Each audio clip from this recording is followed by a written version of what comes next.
All right, again, thank you for everyone coming. Again, I really enjoy doing these sessions, and it's great to have people come out and listen to what I have to say, and of course, individuals who are interested in doing these kinds of things, and it's great to be able to help you all. So, of course, over the past few sessions, we've discussed brainstorming, outlining, and today we're going to be talking about writing the essay, some broad things, but also some kind of practical ways of starting your essay and ending your essay. And I think you all might have some extra sessions along those lines, which is going to be great. But those will be touched on at least briefly with this session as well.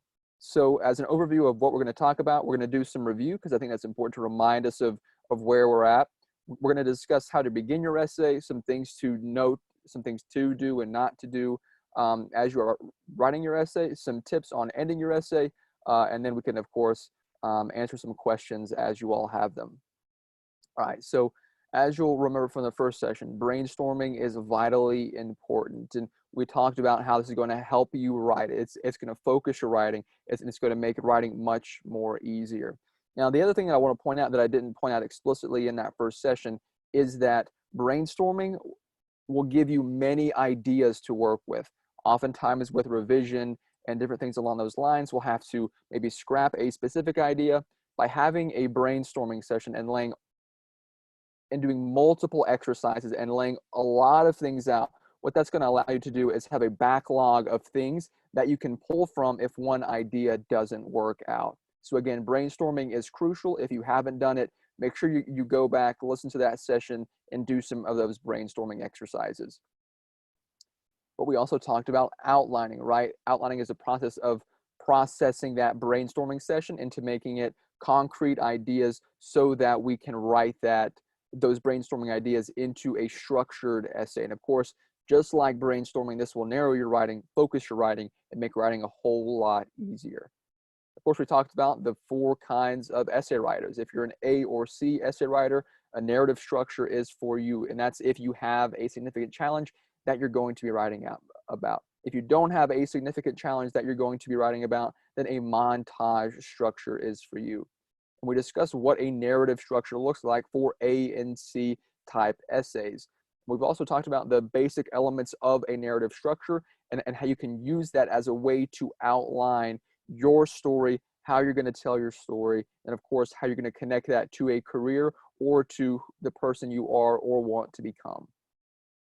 The same thing with a montage.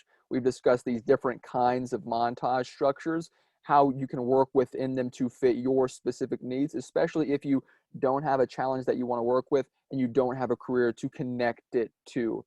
These are going to give you some of those frameworks that you can use in your outline in order to focus on that first draft and write that essay. All right, so at this point, this is what you should have at this point. And what I mean by at this point is you've gone through brainstorming, you've looked at outlining, you've looked at the structures, you've really thought about what you are going to say in your essay. This is what you should have at this point. You should know what you're going to talk about. If you're an A or C person, you should know what challenge or what story you're going to talk about. If you're a B or D type person, you should have some ideas of some of the examples and some of the values that you're going to be talking about and connecting those examples to. You should also kind of know the kind of structure that you're going in with, right? So you're an A, B, C, or D. Make sure you consciously are aware of that so that you can consciously look at your structure and then apply it to your essay. But you should also be planning out how you are going to write about your ideas within your structure, right? There are many ways to write about ideas, to connect ideas. So be thinking about how you can bring all of these together and to make a coherent whole.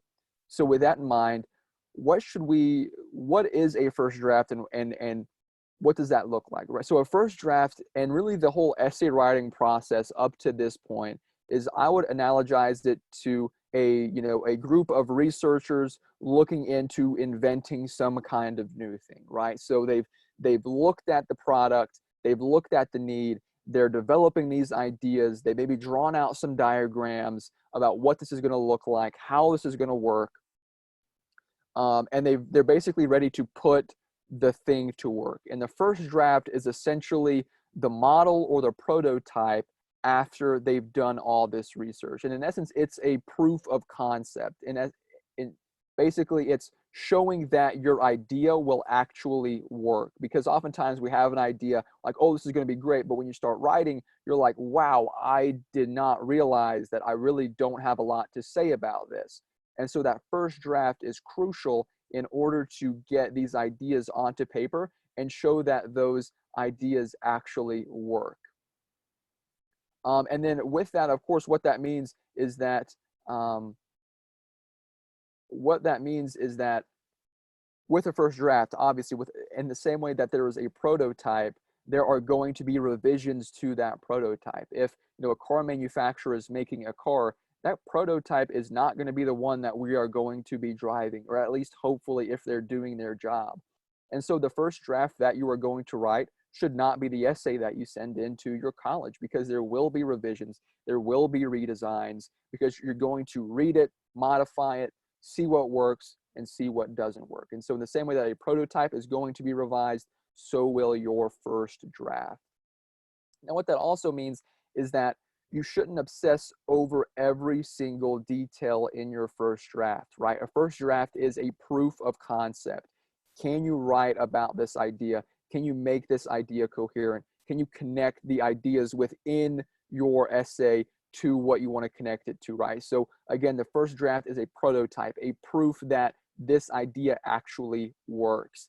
And so getting every single sentence perfect or getting every single adjective perfect is not something that I would focus on too much with your first draft, because what that's going to do practically is it's going to slow you down, and it's going to be a lot harder to stay motivated, right? So the first draft is all about putting pen to paper and getting it done. Now we'll talk about some things that you should keep in mind as you're writing this, because there are some things that you should do and should not do as you're writing that are pretty crucial to the first draft, right? But there are many things that at this point in time, don't spend every second of your writing on focusing on these small details. Is this comma right? Is this adjective the right adjective that I want to use? Get that first draft done, and then we can start working on revisions and really polishing that draft into something that is great. All right, and we can kind of jump into the beginning of your essay and how do you grab your reader's attention. And as we've read some of these essays over the past 3 sessions, you've seen some essays that have been really, really interesting, and you read the beginning, you're like, where is this going to go? I'm really interested in what this author has to say about whatever he or she is going to talk about. And so here are some practical ways in which you can start your essay so that you can get into your essay and also grab the attention of the reader. So the first way you can start your essay is by introducing a problem that needs to be solved. And so, this can be a problem that you faced, that you are facing right now or faced in the past, that connects your challenges or that connects to your story in some way, whether that's, through the montage structure or through the narrative structure. Now, it's important that as you introduce a challenge, as I've talked about in the past sessions, that you don't automatically introduce the solution to your challenge, right? You don't want to start your essay and say, like I've said in the past, my mom has broken her arm, and so I'm, helping her take care of the chickens more than I normally would.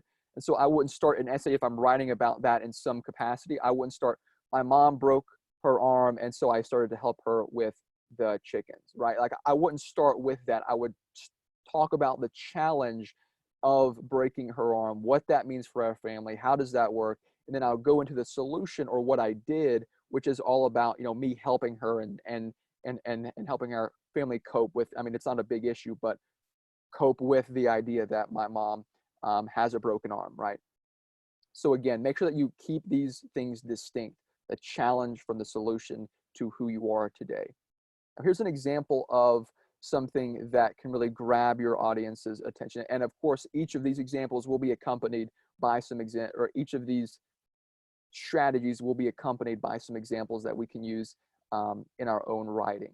So Porcelain God, we didn't read this essay for the examples, but it has a very good hook. And it's a type A, which means there's a challenge and a career. So again, this is like a narrative structure. So she begins her essay by saying, bowing down to the porcelain god, and porcelain is just what toilets are made of, right? So so she's bowing down to a toilet, so basically throwing up, right? Bowing down to the porcelain god, I emptied the contents of my stomach, foaming at the mouth. I was ready to pass out. My body couldn't stop shaking as I gasped for air, and the room started spinning. That is a pretty startling description, right? We've all been at the point where we're throwing up, and we can all relate to this, but this seems worse than many of the things that I've experienced, while being sick and while throwing up. And so here's a challenge or a problem that is introduced right at the beginning of the essay to grab your reader's attention. And it's important that she qualifies what that means, but the problem that the reader is faced with is, wait, what happened? Why is she throwing up? Will she be okay? Right? And this introduction is a great way to go into the meat of her essay, which is 10 minutes prior, I had been eating dinner with my family at a Chinese restaurant, drinking chicken feet soup. My mom had specifically asked the waitress if there were peanuts in it, because when I was 2, we found out that I am deathly allergic to them. When the waitress replied no, I went for it. Now, one thing that I want to point out here is that these 2 paragraphs, you could switch the order of these 2 paragraphs, right? To some extent, this first paragraph is the inciting incident from our kind of narrative structure that we had talked about in the past. So you could potentially flip these two paragraphs, and they would make sense. It would be coherent. It would follow the structure of a narrative format. But what she does by flipping these is by introducing her essay with the problem, and thus gaining the reader's attention and them asking questions and getting engaged with the writing. And thus, again, she qualifies it so the reader knows, like, this is what's going on. But again, she doesn't solve it right. Then she'll do that later on in her essay. So again, it's starting with a problem that needs to be solved that grabs the reader's attention. But here's another example. Again, this is from an essay that we didn't read, but it's a very interesting way to start. And it's entitled, I Shot My Brother. From page 54 of the maroon notebook sitting on my mahogany desk, and this is a Bible verse, and Cain said to the Lord, my punishment is greater than I can bear. I shall be a fugitive and a wanderer on the earth, and whoever finds me will kill me. Genesis 4:13. And of course, the story of Cain and Abel is this idea of one brother kills the other brother, and Cain, of course, did the killing, and so he is punished by God for doing this injustice. So he continues his essay saying, here is a secret that no one in my family knows. I shot my brother when I was 6. Luckily, it was with a BB gun. But to this day, my older brother Jonathan does not know who shot him. And I have finally promised myself to confess this 11-year-old secret to him after I write this essay. All right, so here's a challenge that is maybe not the challenge in this specific story, but it's a challenge he's having right now with how to deal with the story, right? So this is a really interesting thing to start with, right? So the problem is, why did he shoot his brother? How did he do it? Like, what is this going to look like? How is his brother going to react? All these questions pop into your head as soon as you read these first 3 paragraphs or first 3 kind of sections of his essay. So again, you can use this same kind of a structure, the same kind of idea in your own essay as you introduce your challenge and your essay. So the second kind or strategy that you can take is start with an image that really doesn't make sense at the present moment. So this could be maybe an essence object that you describe out of context in your specific beginning. It could be maybe a hobby. It could be really any kind of visual image. And again, an image that it doesn't mean in this context like an Instagram image. It means an image of something in your life. Now, the way to do this successfully is to introduce the image. So you're like, wait, how does this apply to an essay? What does this mean? Why this seems really interesting and kind of bizarre in some sense. And so the way you make this strategy work is that you give context very soon after you introduce the image. So you introduce this kind of maybe strange idea or an idea that sparks questions in the reader, but you automatically kind of fill in the context. Like, what does this mean? Why is this important? And of course, you shouldn't use an image simply because of shock value, right? So this image, this thing that you begin your essay with, should have some connection to your entire story, to your entire essay. So here's an example. Again, this is from an essay that we did not read, but it's a very interesting way to start an essay. Smeared blood, shredded feathers. Clearly the bird was dead. But wait, the slight fluctuation of its tests and slow blinking of its shiny black eyes. No, it was alive. Right? You're like, wait, what is going on here? What is going on? And she initially, and then right after, she contextualizes what is going on in this image. I had been typing an English essay when I heard my cat's loud meows and the flutter of wings. I had turned slightly at the noise and had found the barely breathing bird in front of me. And of course, this is a common thing that cats will do. They'll bring like dead animals to their masters or whatever you want to call it. But again, this is an interesting way to kind of grab the reader's attention. Like, wait, where is this bloody image going to go in the essay? And again, she contextualizes it, but then gets into it and why that's important to her essay. But we can also see this with the scrapbook, example. And this is one that we did read. And again, this is a type D, so no challenge, no career.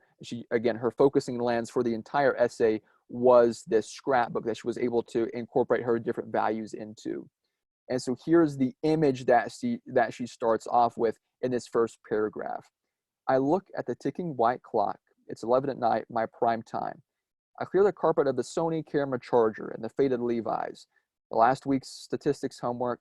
Having prepared my workspace, I pull out two 12 by 12 cream sheets and reproduce sketches of the layouts already imprinted in my head. Now I can really begin.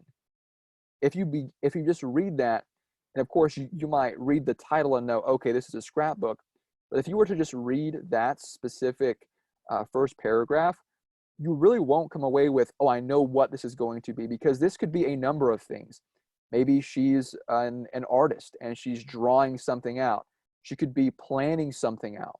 So simply reading that first paragraph, you really aren't sure what she is doing, where she is going with her essay. But she soon explains what she is doing.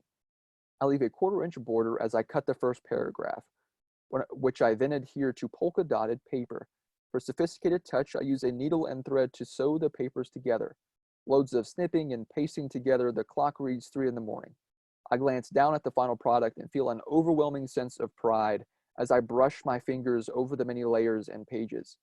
For me, the act of taking pieces of my life and putting them together on a page is my way of organizing remnants of my past to make something whole and complete. This particular project is the most valuable one to date, the scrapbook of my life. So again, you begin this essay with this interesting image of she's doing something on her desk, she's making room for it. I really don't know what this is, but then which grabs the reader's attention, but then she soon follows it up with, well, this is what this is what this looks like, this is what I'm doing. The third thing you can do would be use a representative example from, this can be if you're an A or C type person where you have a narrative, it could be a representative example of the challenge that you faced. If you're a B or D person, it could be maybe an introduction to one of these examples, or maybe part of one of these examples that will introduce your overall theme in your essay. So for example, we can see this in endodontics. He begins with a representative example of his challenge, which is, as a kid, I was, and really just a representative example of who he is as a person in this case. As a kid, I was always curious. I was afraid to ask questions and didn't worry how dumb they would make me sound. In second grade, I enrolled in a summer science program and built a solar-powered oven that baked real cookies. I remember obsessing over the smallest details. Should I paint the oven black to absorb more heat? What about its shape? A spherical shape would allow for more volume, but it would trap heat as well as conventional rectangular ovens. Even then, I was obsessed with the details of design. If you'll remember from last session, this idea of attention to detail, of curiosity, is something that is carried throughout the entire essay. And he begins his essay with an example in introducing this specific idea, this idea of an attention to detail, of curiosity. So again, a representative example of who he is as a person. We can also see this in bowling. And if you'll remember, this was a type C essay, which is an essay where a challenge is present, but there's maybe no career that they're looking towards. And we can see what exactly it is. And maybe the best way to do it is simply just to read it. So every weekend, my family and I go to the bowling alley. We either go to Lucky Strike in Orange County, the 300 in Pasadena, or the AMF Bowladrome in Torrance. It's been a tradition for us since I turned 11. But here's a secret. I've never bowled a game in my life. I began going when I was 11 because that's when I was old enough to adroitly wipe down a table and spray Windex on a window without making a mess. Every Saturday night from 10 p.m. to 4 a.m., after entering the bowling alley through a back door, my parents dispatched my older sister Marlene and me to the lanes armed with broomsticks. Try to clean around the bowlers, she always says. We always do. And here is a challenge. And again, the challenge in the essay is found in the next section of the essay, which is, in 2003, my family's stability was put to the test. In essence, the challenge throughout this essay is that his family is going through hardships, and he is put in a position where he has to take care of his family. And so here is an example of him doing just that. At the age of 11, he was going with his family to bowling alleys to clean these bowling alleys and to make extra money. And so an example of him kind of having this responsibility almost thrust on him because of his family's situation. Again, this is an example of the overall challenge that he faces, which is his family's instability through the circumstances that they face. All right.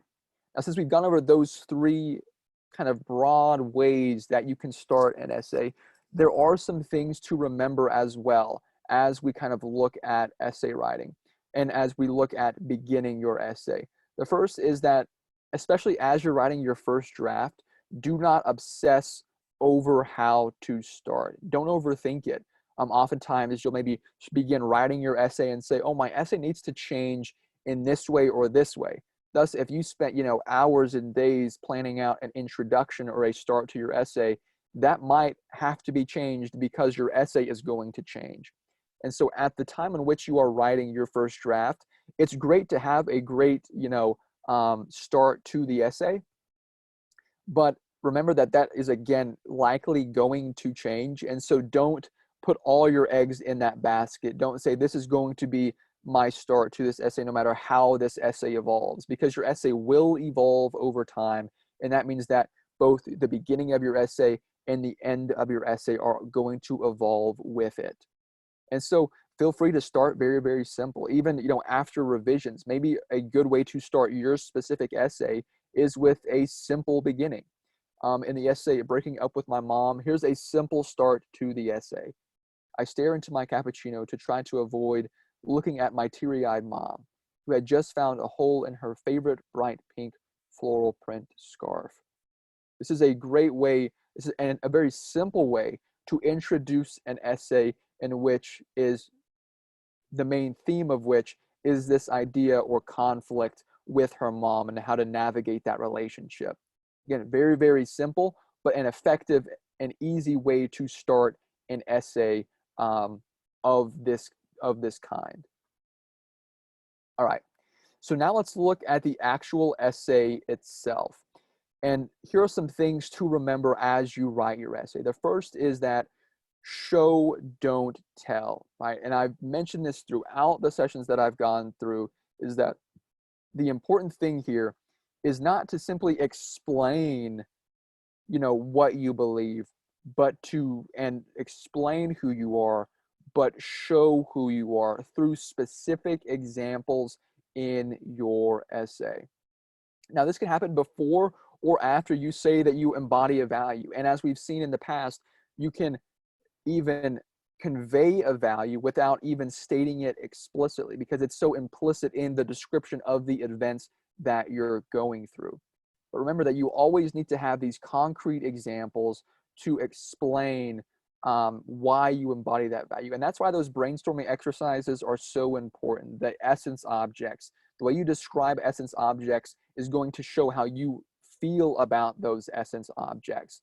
The way the stories that you tell through your feelings and needs exercise, that's going to illustrate who you are as a person and what values you embody. So all these brainstorming exercises are crucial in order to set you up for this part of the essay, which is showing, not telling. And here are some examples.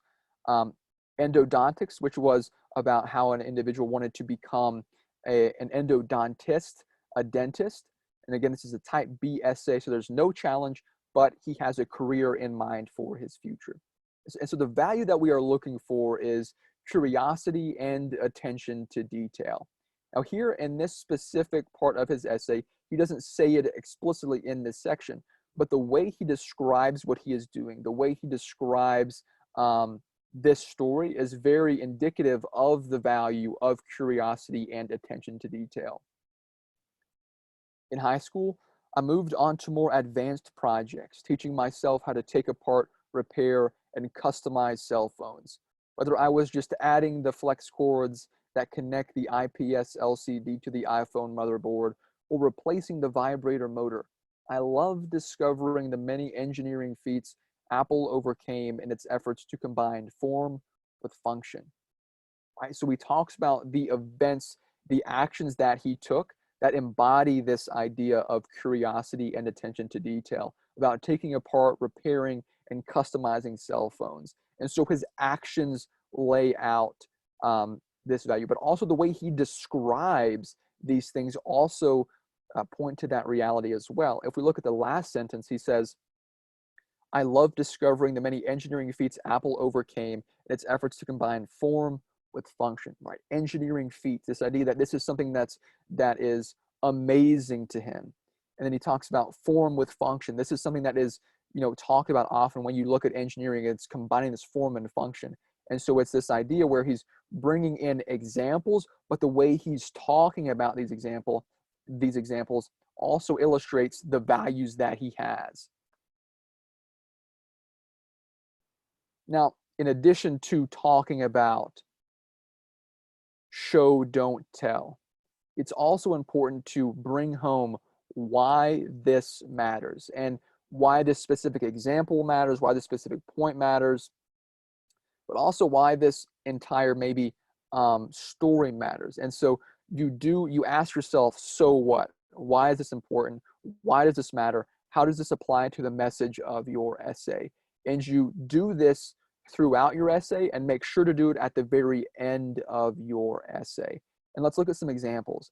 And so this is with debate, a type A challenge where the author talks about a challenge and a career that they're looking into. You see, I was the type of kid to eat French fries dry because I couldn't confront the McDonald's cashier for some Heinz packets. I was also the type to sit crying in front of school instead of asking the office if it could check on my late ride. Essentially, I chose to struggle through a problem if the solution involved speaking out against it. Right? So he introduces a problem, but you're still asking, like, okay, so I get that you have this problem. Why does this matter? He does it in the very next paragraph. My diffidence was frustrating. My parents relied on me, the only one able to speak English to guide them, and always anticipated the best from me. However, as calls for help grew, the more defunct I became. I felt that every move I made, it was a gamble between success and failure. For me, the fear of failure and disappointment far outweighed the possibility of triumph, so I took no action and chose to silently suffer under pressure. Right? So you are introduced to this challenge. And in the very next paragraph, he talks about why that was important to his family, but also why that was important to him. I took no action and chose to silently suffer under pressure. And what that meant concretely, again, using the idea that we need to illustrate how these things are playing out in our lives through these essays. So again, the question of so what, why does this matter, is answered in this part of the essay. But also connect the dots at the very end of your essay. In endodontics, right? So this is, again, the individual who we had just kind of looked at a part of their essay. So again, at the beginning of the essay, he talks about, of course, working on a solar-powered oven when he was, very young. He talks about, as we had just read, repairing phones and looking at the engineering feats of Apple. And then at the very end of the essay, he's like, this is why all of these things that I mentioned matter and point me to this career. The fact is, it's not unlike the work I've been doing repairing cell phone circuits and modifying cars. Though there is one small difference. In the future, I'll still be working to repair machines, but this machine is one of the most sophisticated machines ever created, the human body. Here, my obsession with details will be as crucial as ever. A 1 millimeter difference can mean the difference between a successful root canal and a lawsuit. So what he does here is he brings these different examples that he talked about and his values about curiosity and attention to detail, and shows why those matter to his career. He talks about how he'll still be working on repairing bodies, right? Repairing machines, working on machines, and he compares that to the human body. But he also says is that the attention to detail is going to matter, because this could lead to serious ramifications for me and my practice as a dentist. So again, he's connecting the so what, giving these examples. Why does this matter? All right. Now, the other thing that you need to remember throughout your essay is that you need to have clearly defined sections. And of course, one thing to remember is that with all of these kind of rules that I'm giving, there are ways to work within and without these rules to make your essay work. But these are broad rules that should work and will point you in the right direction to create a successful essay. And one of those characteristics is to have clearly defined sections. As I've discussed in past sessions, what's crucial is that you do not give away too much of your essay at the beginning of your essay. Because if you give away your solution or what you did to address the problem, it's going to become a lot less interesting. For example, if the person who had written bowling, the essay we had just gone over, about how their family struggled, and in the first part of the essay, he said something along the lines of, my family struggled, but I helped them, right? And it's the solution is already there in the beginning of the essay, and so the journey is cut short. And so even if you try to re-explain the challenge and to bring it home to the reader, it's going to be hard to do. And this, I think, illustrates a key difference in some of the in maybe a college essay and an essay that you might write for a class in high school or college, right? In college, at least my professors, especially in a research paper, what they want you to do is they want you to have an introduction that might be interesting, that hooks the audience, but your audience should know exactly what you are going to be arguing throughout the rest of your essay, right? They call it the thesis statement. And so they want the actual argument you are going to make. Now, this to some extent is present in the college essay, but there is a key difference in that you don't give away everything in the introduction. It's about the journey that you take, but also the destination, where you are today. For example, if we were to go back to that bowling example, if he was to say maybe towards the beginning of the essay, I struggled, my family struggled, I helped them out, and and I'm better for it, and I'm very, very motivated now. Again, that's giving away the journey of how he got to where he was. Now, of course, you go into the essay presuming that, okay, he's going to do something that is going to be positive, right? Because you want to write positive things in your essay about how you overcame challenges, how you dealt with these challenges in a positive way. And so in that sense, it's predictable in that we know kind of where the essay is going, but we don't know exactly where it is going. And so you want to make sure that you don't give that away towards the beginning of your essay. And the important part of having these defined sections is to not jump back and forth between these different sections, because again, that's going to make the essay confusing to read and kind of harder to engage with as a reader. All right, so here are some things to avoid during the essay process. And you'll be like, Thomas, but you said towards the beginning of the essay that we shouldn't worry about these small things. For me, I think that these things are crucial in your first draft, because it's some of these, as I'll point out, if you have this mistake in your essay, it might be an indication that you're not thinking through the ideas of your essay and the outline of your essay. But also there are some things here that if you make this mistake, it's going to require significant revisions that it'd just be much easier to avoid on the front end than the back end. Right? So the first thing is we want to avoid being humorous. You know, I enjoy being humorous. I enjoy making jokes with my friends. And of course, there's a time and place for that. And in the same way, you know, some of the jokes that I say to my friends would be funny to them, but to some people it wouldn't be funny, just because maybe it's a cringy joke or it's like a dad joke, and my friends would find it funny, but some other people would just find it as like a cringy joke. And so if you try to be humorous in your essay, it could really backfire, because there are people who are going to have a sense of humor different than yourself. And so a joke that you might not even find offensive might rub somebody the wrong way. And so do not try to be humorous in your essay. Now, there might be times of levity and times of happiness, but do not make that a humorous moment in the sense of trying to make jokes. Like, for example, if I was to tell the story, I think I told the story last session, where in high school, I rapped a song for my senior concert, right? That can be humorous because it's a part of the actual story itself. But I wouldn't try to make jokes in my essay so that I purposefully try and make somebody laugh through a joke, through maybe like a play on words. The story itself might be funny in certain ways, or the realization might be funny, but you don't want to purposefully go into and say, how can I make this humorous? Because that can really easily backfire. You also want to avoid including a famous quotation because it isn't your voice, right? The people who are reading your essay want to hear your voice, not the voice of somebody else. Now, again, you might say, well, Thomas, what about the essay that we just looked at with the Bible quotation in the story? How does that relate to this? And isn't that in some ways not their voice? And what I would point to there is that if we were to look back at that quote, and I'll try and find it very, very quickly.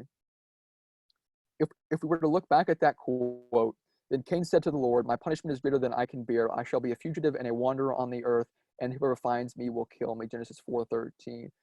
What's important here is that we look at the theme of this specific story. The theme of the story of Cain and Abel is brotherly animosity leading to suffering, both for Abel because Cain kills Abel, but also for Cain because Cain is punished for the injustice that he creates. So this theme that most or many of us will likely already be aware of is something that sets up what he is going to talk about next, which is that he was a kind of Cain to his brother, in the sense that he shot his brother with a BB gun, which of course caused his brother pain, but he hasn't told him since. And so maybe he's setting up the idea that, you know, this has caused suffering for himself as well, because he's had to keep this secret away from his brother and his family.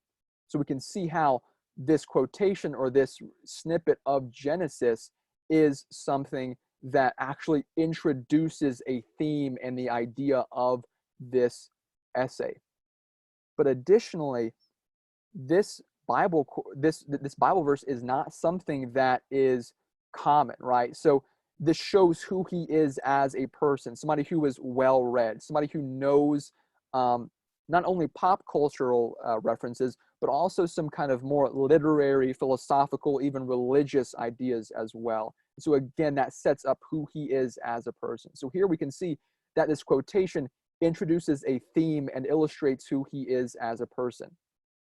By quoting Einstein, or by quoting, whoever, famous person that you want to quote, Nelson Mandela, or, Martin Luther King, or Gandhi, right? That isn't going to illustrate who you are as a person as much as something along these lines would, because everybody knows who Mahatma Gandhi is, or most people know who that is. And so it's going to be less of an illustration of your character than simply a regurgitation of information that you've received and that you find important or powerful. All right, so again, avoid these famous quotations because it's going to take away from your essay under most normal circumstances. Now here's something as well, try to not repeat things on your application. Now, this is, again, you might say, well, Thomas, what about the essay about debate? It's likely that the person put debate on their application, and so isn't the entire essay just a repetition of the application? And what I will say is that not necessarily. What we can see through that essay is that there is a valuable story that is done in an unpredictable and interesting way.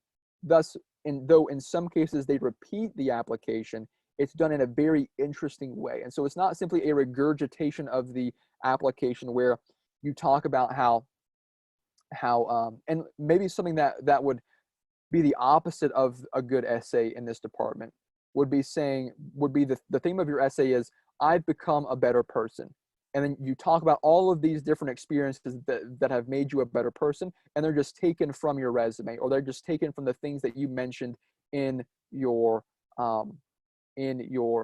application. Because even with the debate essay, the theme is that this person has gotten over their shyness and is ready to make a difference in this specific key area of research. So again, it's specific, and it's not just simply a regurgitation of information on the application. Avoid using the terms passion or passionate. Like, don't say, I am passionate about X, or I have always had a passion for X.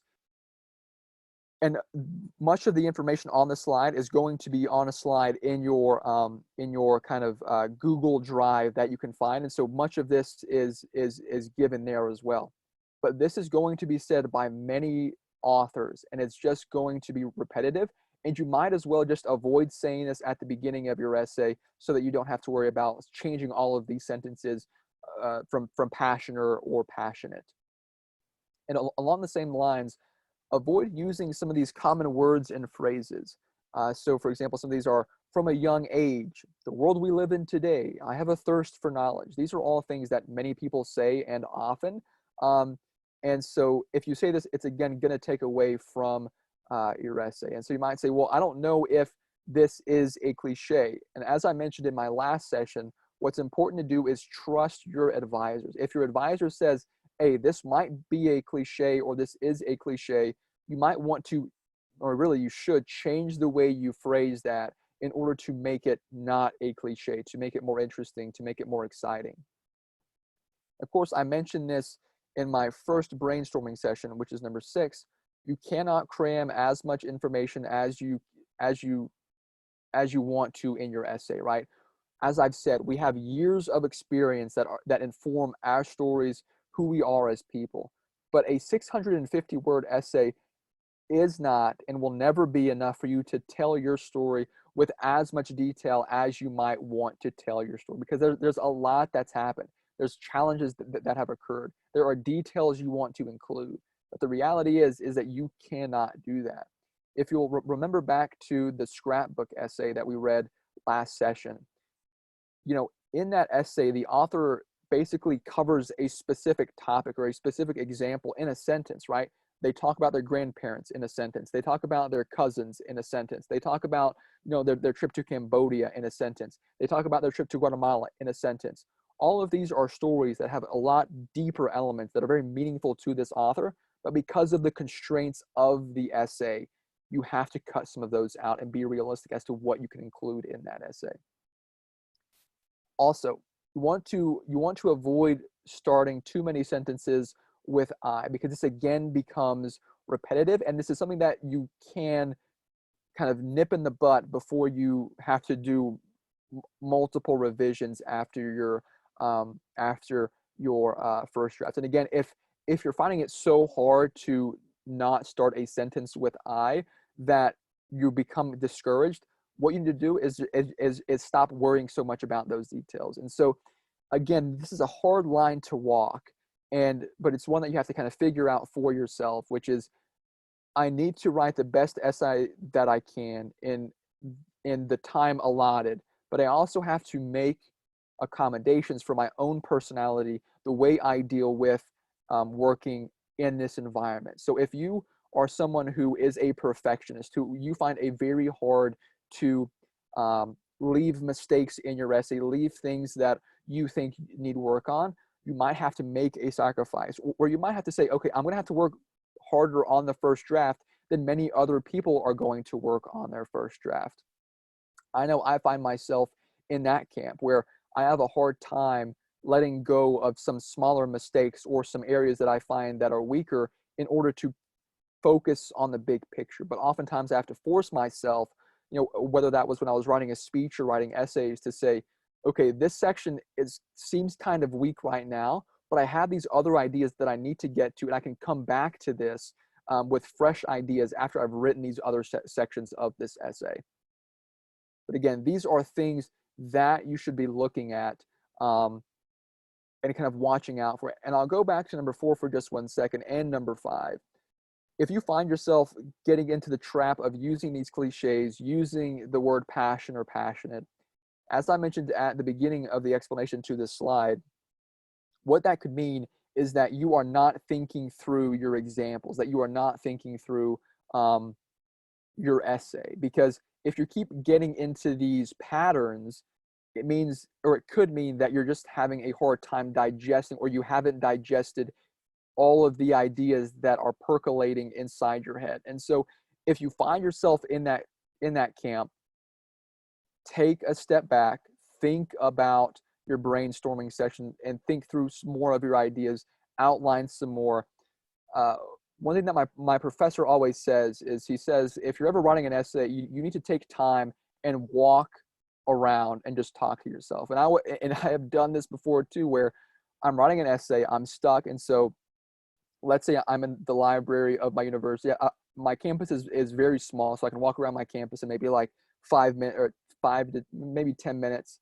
And so what I do is I'll just walk around my campus and I'll talk to myself, and I'll talk through the issues of my essay. And it's like, well, what about this idea? Well, this idea doesn't work because of this. And so I'll talk to myself in order to digest the ideas that I'm having and to work through problems in my organization, work through problems in my structure.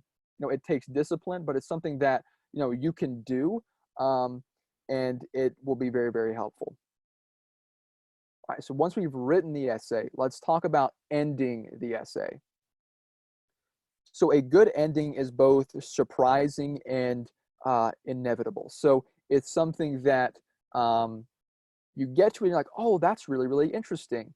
But it's also something that isn't too random, right? If it's too surprising, then it's going to be random. Then you're going to be like, oh, well, I guess I don't have no idea where this came from. But you also want it to be inevitable. So you can see, looking back, how they got to the point where they're at. But if it's too inevitable, it can become boring. And so there's a fine line to walk here. It reminds me of the story of, I think it's Goldilocks, or the story of the person and the 3 bears, right? The child walks into the building. There's porridge or hot soup on the table. One's too hot, one's too cold, one's just right. And then she goes to their bedrooms. One bed is too hard, one bed is too soft, one bed is just right. And so that's what we're having to do with our essays. We're having to look at these different aspects and say, what is the right balance of these different elements in my essay? And the thing is that there isn't a right balance for all essays. There are essays that lead more towards the surprising aspect. There are some essays that lead more towards the inevitable.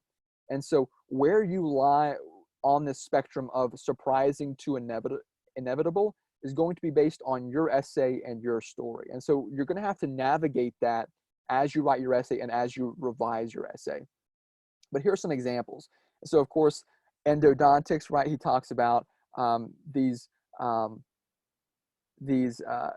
concepts of curiosity, of development, and you would have thought that he was going to become an engineer, but he ends up becoming a dentist, an endodontist, which is a type of dentist. And it's surprising when we first read it, but looking back on the essay, we can see how he embodies these different values of a dentist. He talks about curiosity, he talks about attention to detail, and he talks about helping others, all of which are characteristics of an engineer, but they're also characteristics of a dentist. And it was a very interesting that he connected all of these dots to a dentist and not to an engineer. We can also see this with debate, where this one leads to some extent to the more inevitable, right? So when she talks about debate, when she talks about she had a hard time, you know, she was shy, we all knew she was going to get over her shyness, right? Because it'd be hard to be like, well, I'm still dealing with this. Again, there's a place for that. But we all knew that she was going to overcome this challenge, at least to some extent, by overcoming her shyness. But she sprinkled in some surprising elements that give the essay or make the essay more interesting. For example, she connects her overcoming her shyness with her Korean heritage by talking about how these two are connected and how she wants to address the North and South Korea divide through her passion for advocacy and through her passion for politics and for debate. So we can see how the ending is somewhat inevitable because she gets over her shyness, and we all expected that, but she does it in an interesting way. And again, she had to navigate that on her own. Now, what about a great last line? You know, we've seen some essays with a great last line. How do you bring about a great last line? And again, this is something that you might be thinking about in your first draft, which is why I want to introduce you to this idea. But again, with your first draft, your beginning and your ending are going to morph, to change, because your body, you're going to have different revisions. And so with those revisions, your beginning and your end are also going to change along with them.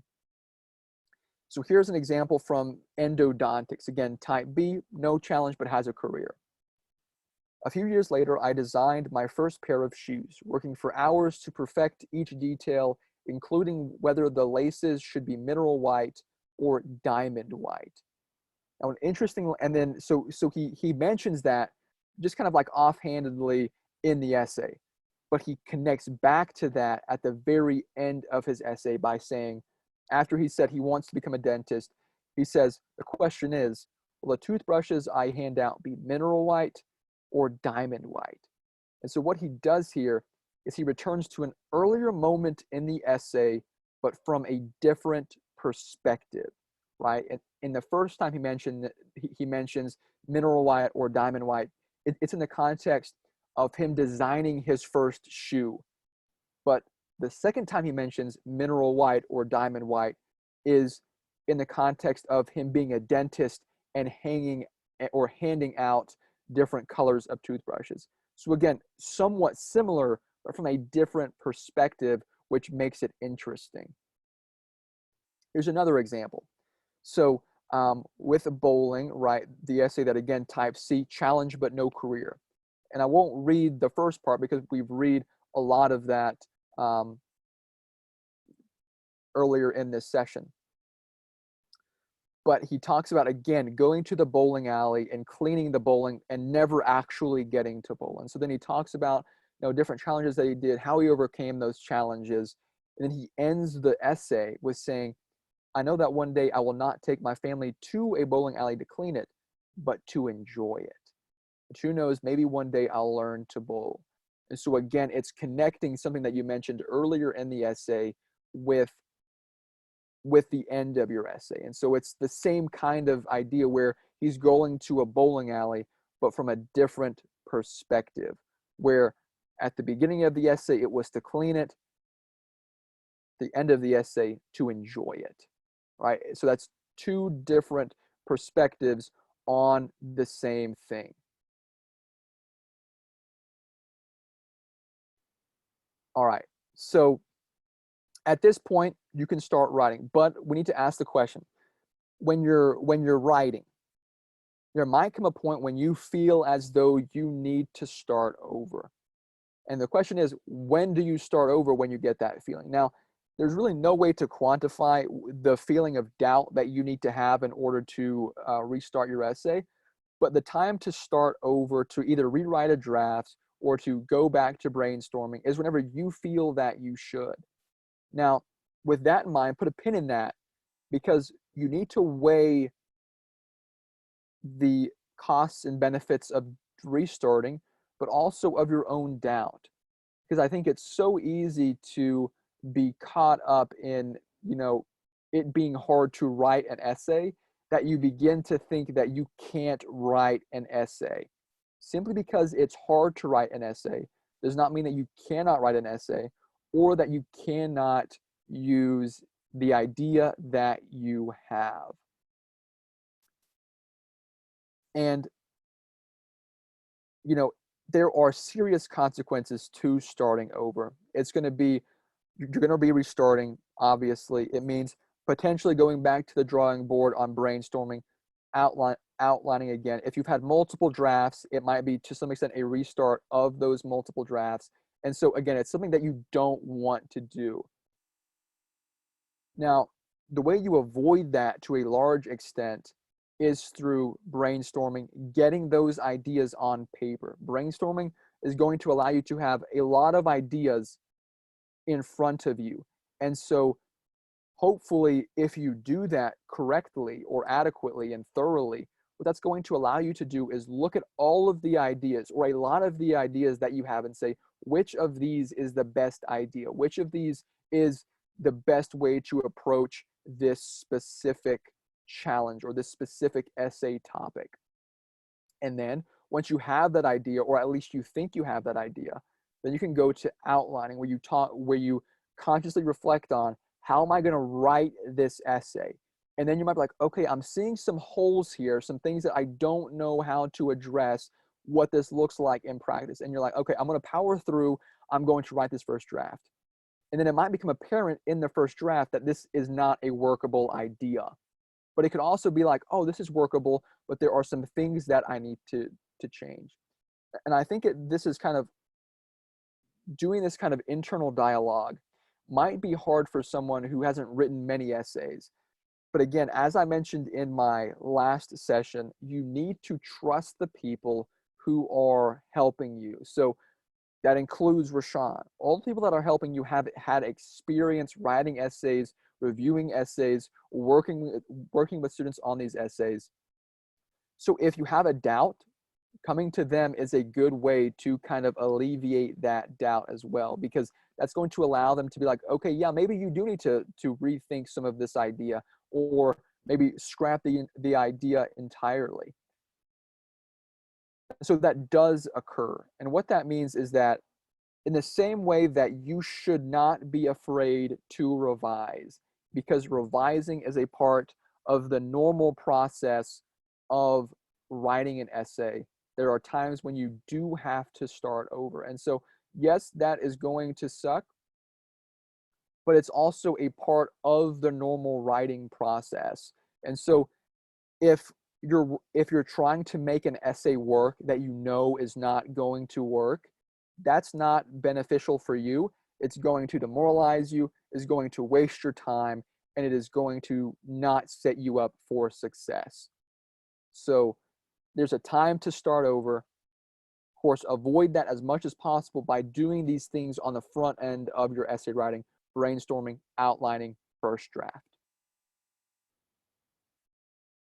All right, what now?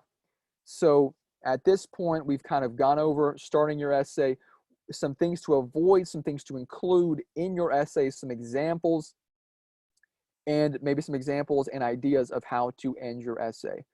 At this point, what you should do is, again, you should have some ideas of what's going on in your essay. An important aspect, I think, of Writing an effective essay is reading other people's essays. See how they talk about their experiences. See how they introduce their experiences. Look at what and how they structure their essay to get an idea of what that looks like.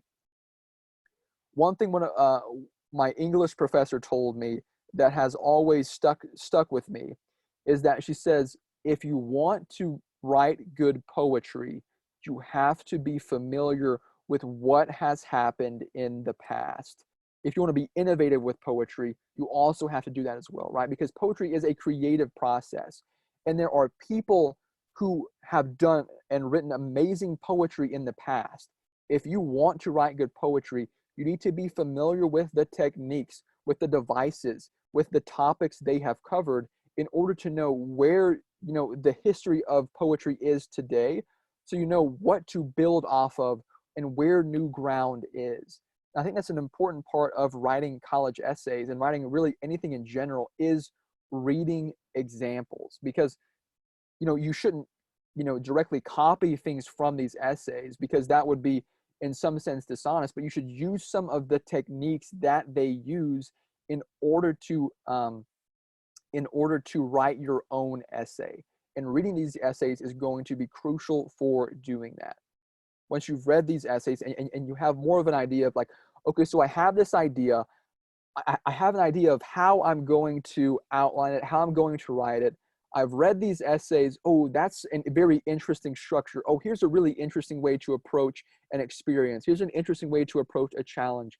Here's an interesting way to structure an essay. Take those ideas, finish brainstorming, finish outlining, and then start writing. Start writing. Get your first draft done. Again, don't get so bogged down in the details to where you don't write your first essay. Get through that first essay. It might be hard. It might take hours and going away from it, coming back to it, but write that first draft. Write that first draft. Then once you've written that first draft, give yourself a pat on the back because you've done an amazing work. First draft, the prototype is finished.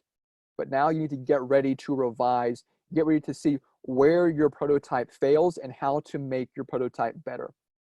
And that's going to be the next session of pinpointing some mistakes that you might have made, some ways to better specific language, look at how you've structured it, maybe look at how to connect these ideas in a better and more effective way. So that's going to be the next session of revising, how to revise, what that looks like, and some techniques for doing that. So at this point, that's all I've got on writing essays, what that looks like. I am more than willing to spend the next little bit of time answering questions about the writing process, revising process. Of course, we'll get to that, and the outlining process. Feel free to use this time for yourself in doing these things. So if you're a type A or C person, start planning out maybe what your structure looks like, what that looks like. If you're a B and D person, start planning out what your essay is going to look like. So you can go into reading essays thinking over your idea with these ideas of how am I going to structure? What is this going to look like? Also use this time to ask questions so that Rashawn and I can answer some of your questions.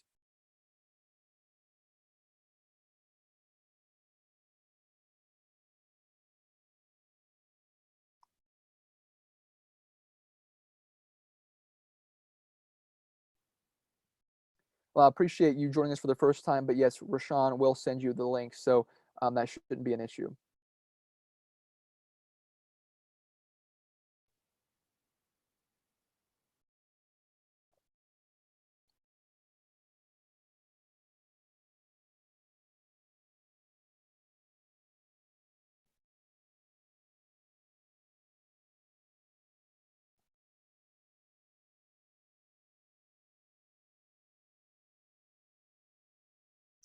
Okay, good. So yes, thank you, and I appreciate you all coming. Thank you so much.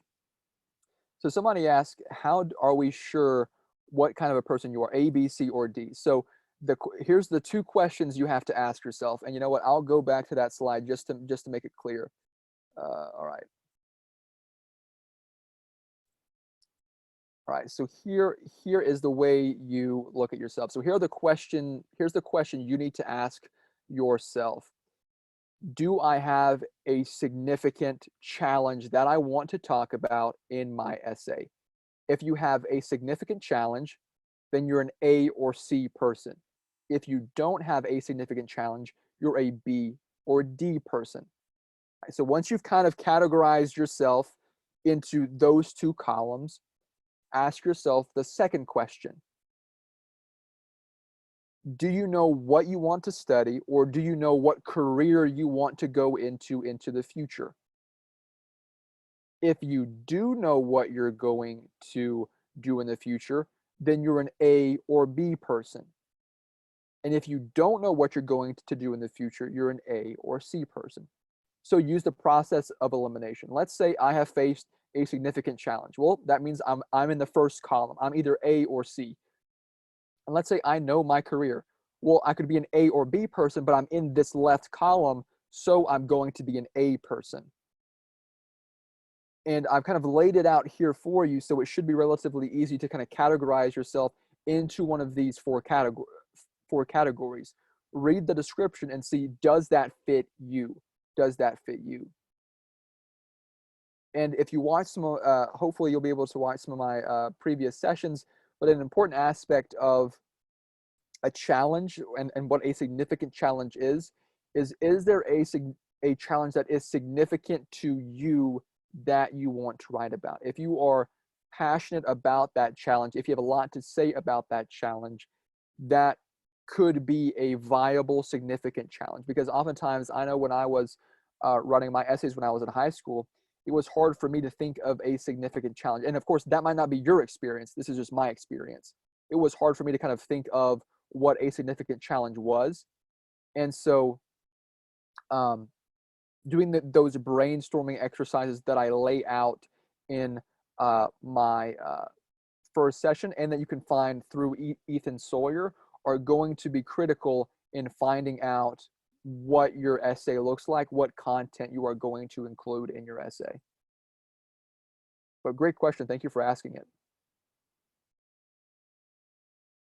Okay, so somebody asks, and I think I might have missed this, but somebody asks, may I use some phrases from other essays? So for me, this is always so for me, in the same way that some of these lines are very hard to navigate, because, for example, let's say that I'm talking about, a challenge that I had. Am I making the challenge more significant than it was for me at the time? Oftentimes when you look at yourself introspectively, you'll figure things out. And so maybe it is that you're being completely honest. But the best way that I can put it is, do you feel that you are being dishonest when you are writing the essay? And we all have different metrics for that, but that is the first question I would ask yourself whenever you take something from another essay and incorporate it into your own. Is, am I being dishonest when I use this phrase or when I do this thing in my essay? Is it dishonest? So can you use phrases from other essays? I would say yes.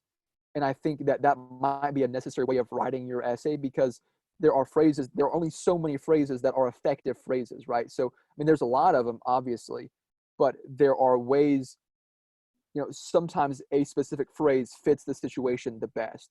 And so I would say you can use those phrases. Judge for yourself if you believe that to be dishonest. And remember, you can use a phrase, but then modify the phrase to make it your own and to fit your own style. I hope that answers your question. If it doesn't, feel free to ask a follow-up question to that. Okay, so somebody asks, how to connect your challenge with your career if the challenge is not related to your career? Good question. If you look at my session 2, you'll kind of find some answers, some more in-depth answers. But the short answer is this. You experience a challenge. You deal with that challenge in some way. And you come out the other side of that challenge a different person. You gain specific qualities. You learn specific things. You gain values. And so the way that you connect your challenge to your career is that as you go through your challenge, you'll gain these values, but your career also embodies certain values. So if I want to become an engineer, some values that embody an engineer are resourcefulness, creativity, and let's say attention to detail. And so if I go throughout my challenge and I gain those values, then you can connect those values to your career as an engineer. So let's say that my career or that my challenge was, let's say that my challenge was figuring out how I'm going to do speech and debate, because I did that in college.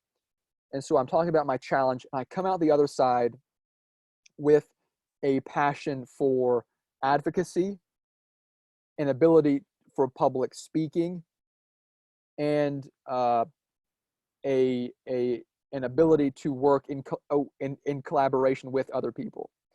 And so if you have those values, think of the career that you are looking into. Does your career involve those values? And if it does, connect them to your career.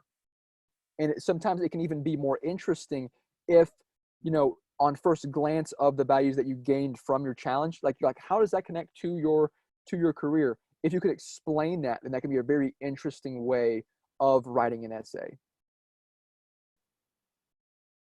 Okay, so some things. Yeah, of course. Thank you for your question. So someone says, how important is the introduction? The introduction is important because it grabs the attention of your reader. What I will say is that on the first draft, the most crucial thing is, does the actual idea work, right? So on the first draft, the most important thing is what I'm saying makes sense? Is it coherent? And does it work with the essay prompt, right? So those are the questions that you should be asking yourself on your first draft. But the introduction is very, very important, because that's going to grab the attention of the reader. That's going to pull the reader into your story, into your essay. But again, there are many ways to go about doing that. And again, on your first essay, your first draft, I wouldn't worry a ridiculous amount on that specific thing. But they also asked,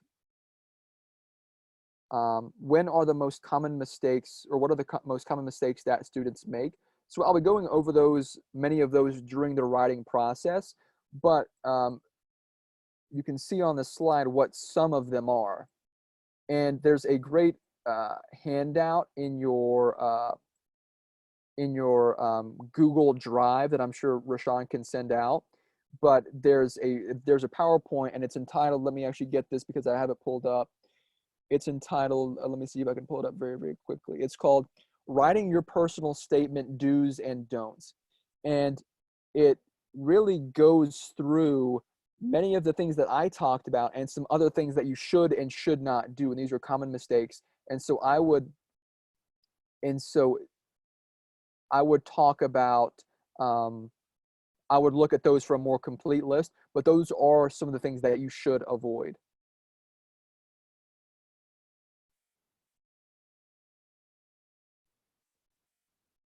All right, so somebody asked, at what session did you talk about outlining? So outlining is done in my session 2 and 3, where I talk about the different essay structures, A, B, C, and D. And then specifically, we can look at how the outline looks insofar as the specific diagrams, which we can also illustrate here.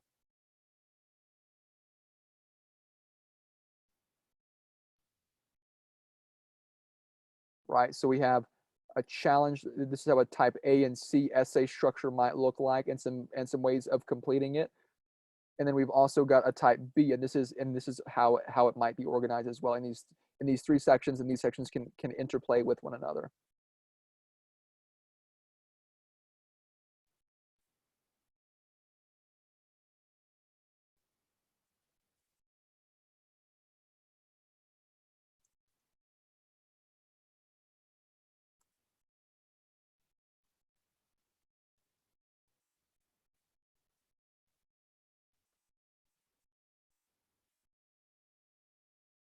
Of course, yeah. Thank you for the question. Again, these are fantastic questions, because these are things that you will likely have when you're writing your essay. And so again, take this time to, again, be going over your outline that you've likely already created or thinking through, and ask some questions.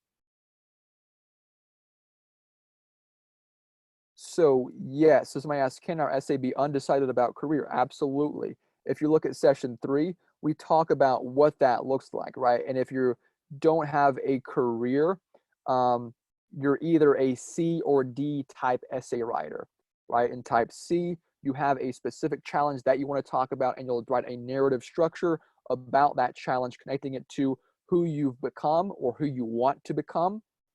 Whereas a type D essay, again, look back at my session 3, where it's going to be a lot more creative and a lot more room to kind of play with, but also it's going to be a lot harder, is going to be finding some focusing lens through which we can organize these different challenges. So for example, let's say you have a bunch of things, like let's say one way that a type D essay could be organized, and again, look at session 3 to kind of get more in depth, is by looking at the top 3 to 5 biggest challenges or lessons that you've gained throughout your life.